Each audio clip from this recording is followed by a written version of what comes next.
Swastiastu, Assalamualaikum warahmatullahi wabarakatuh, Shalom Nama Budaya, Salam sejahtera bagi kita semua.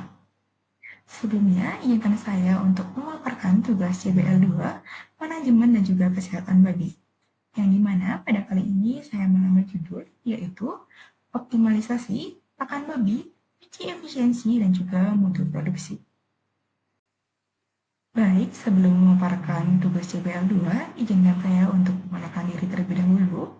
Perkenalkan, saya Pemarika Utami Darmayadi Pandey dengan NIM 23095511030 yang berasal dari kelas C. Peternakan babi merupakan salah satu sektor dalam industri peternakan di Indonesia, terutama di wilayah-wilayah seperti Bali, Nusa Tenggara Timur, dan juga Sumatera Utara. Daerah-daerah ini, babi tidak hanya berperan sebagai sumber protein hewani, tetapi juga memiliki nilai budaya dan juga ekonomis yang sangat tinggi. Namun, meski fondasinya sangat besar, praktik di lapangan menunjukkan bahwa banyaknya peternakan masih menghadapi masalah yang cukup mendasar, khususnya dalam hal pemberian pakan. Nah, pakan sendiri menyumbang lebih dari 70% dari total biaya produksi peternakan babi. Artinya, jika pola makan sendiri itu sangat baik, maka dampaknya pun akan sangat baik. Namun sayangnya, banyak peternakan di lapangan yang memberikan jenis pakan yang sama untuk fase pertumbuhan babi. Nah, akibatnya pertumbuhan babi menjadi tidak optimal, karkas cenderung berlemak dan juga biaya pakan sangat meningkat. Oleh karena itu, perlu adanya optimalisasi pakan yang sesuai dengan fase pertumbuhan babi agar peternakan Indonesia, terutamanya daerah Bali, Nusa Tenggara Timur, dan juga Sumatera Utara lebih baik dan juga karkasnya lebih berkembang. Adapun rumusan masalahnya, yaitu yang pertama, mengapa banyaknya peternakan memberikan pakan yang tidak sesuai dengan fase pertumbuhan babi? Yang kedua, apa dampak dari pemberian pakan yang tidak tepat terhadap produktivitas dan juga kualitas daging babi? Yang ketiga, bagaimana solusi yang tepat untuk mengatasi permasalahan tersebut? Adapun tujuan tugas ini yaitu yang pertama, menjelaskan pentingnya pakan sesuai dengan fase pertumbuhan babi. Yang kedua, mengidentifikasikan dampak dari pemberian pakan yang tidak tepat. Yang ketiga, menyajikan solusi dan juga strategi optimalisasi pemberian dari pakan babi. Nah, pada kali ini kita akan membahas alasan mengapa masih banyak peternakan yang memberikan pakan yang tidak sesuai dengan fase pertumbuhan babi. Yang pertama itu karena kurangnya pengetahuan peternak. Nah, banyak peternak khususnya skala kecil atau tradisional yang seperti desa-desa belum memahami pentingnya menyesuaikan pakan berdasarkan fase pertumbuhan babi, seperti fase starter, grower, dan juga finisher. Nah, mereka menganggap semua pakan bisa diberikan sepanjang waktu dan juga tanpa menyadari bahwa kebutuhan nutrisi setiap fase itu sangat berbeda-beda.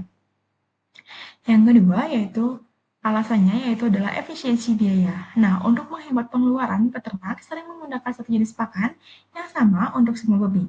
Walaupun sebenarnya tidak sesuai, mereka lebih mengutamakan biaya murah daripada efisiensi pertumbuhan, terutama pada daerah-daerah di desa-desa, seperti daerah-daerah yang di Bali yang ada di desa-desa.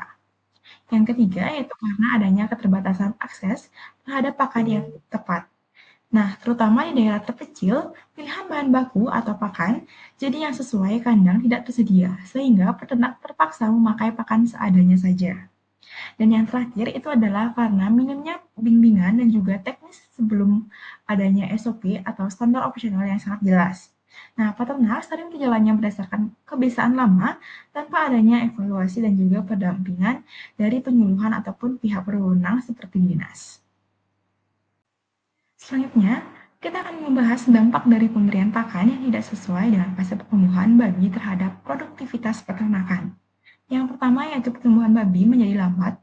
Kenapa? Karena jika nutrisi tidak mencukupi, terutama pada fase-fase awal pertumbuhan, maka perkembangan bobot badan tidak optimal dan juga waktu panen menjadi lebih lama. Yang kedua, PCR atau Weight Conversion Ration itu menjadi buruk. Artinya di mana babi memerlukan lebih banyak pakan untuk mencapai berat badan tertentu. Nah, ini membuat biaya produksi meningkat dan juga efisiensi sangat-sangat menurun. Yang ketiga yaitu kualitas karkas atau daging menurun. Nah, ketidakseimbangan nutrisi, misalnya kelebihan energi dan juga kekurangan protein bisa membuat daging babi terlalu berlemak atau kandungannya tidak maksimal.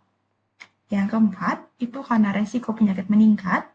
yaitu yang dimana pakaian tidak memenuhi kebutuhan vitamin dan juga mineral dapat menurunkan sistem kekebalan tubuh dari babi tersebut. Akibatnya, babi mudah lebih sakit dan juga mengalami kelainan tulang dan juga bisa menular ke kelompok lainnya.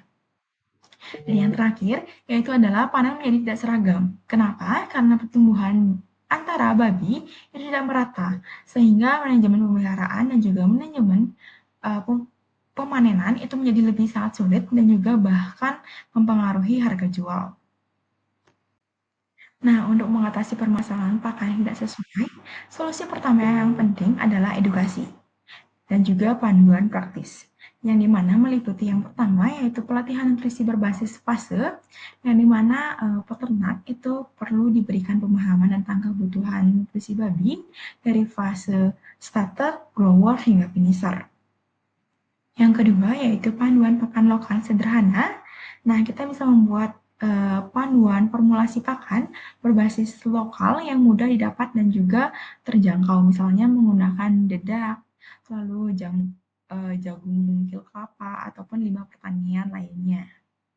Lalu yang ketiga yaitu workshop dan juga penyuluhan berkelanjutan. Nah, program pelatihan sebaiknya ini tidak hanya satu kali, tapi harus misalnya sebulan sekali, karena masyarakat desa itu sangat memerlukan untuk pelatihan dan juga penyuluhan berkelanjutan dari dinas agar nantinya solusi dari babi tersebut itu pertumbuhannya lebih cepat dan juga karkasnya menjadi lebih baik.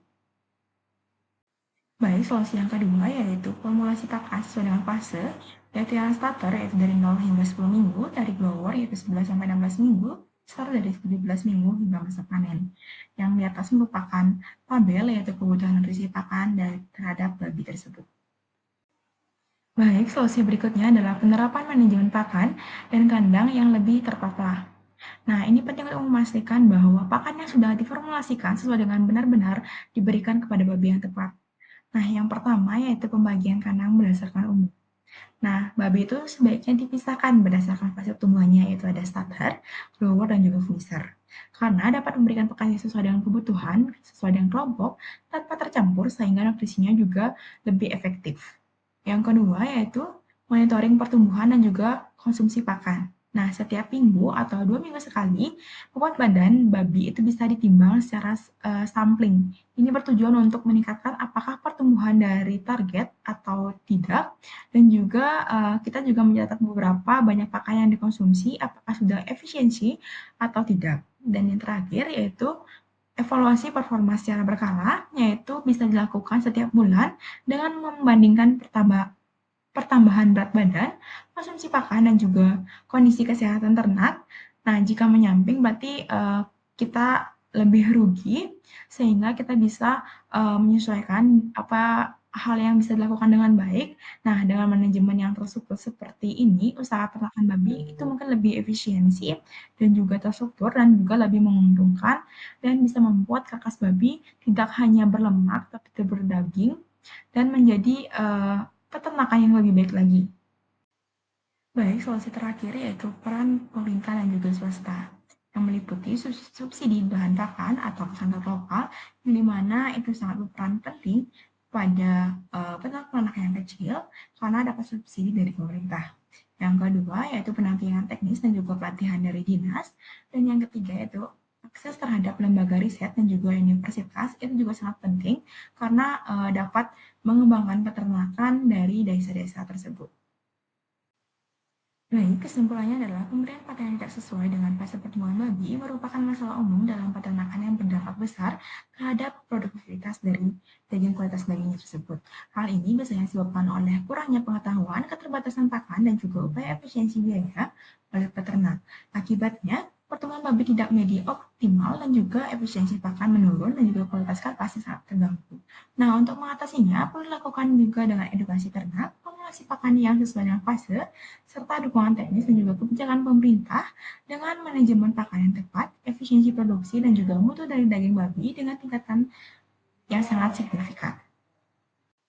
Baik, mungkin sekian yang dapat saya sampaikan. Saya mohon maaf apabila ada salah kata. Saya tutup dengan pramana Santi. Om Santi Santi Santi Om. Wassalamualaikum warahmatullahi wabarakatuh. Shalom, namo buddhaya, salam sejahtera bagi kita semua.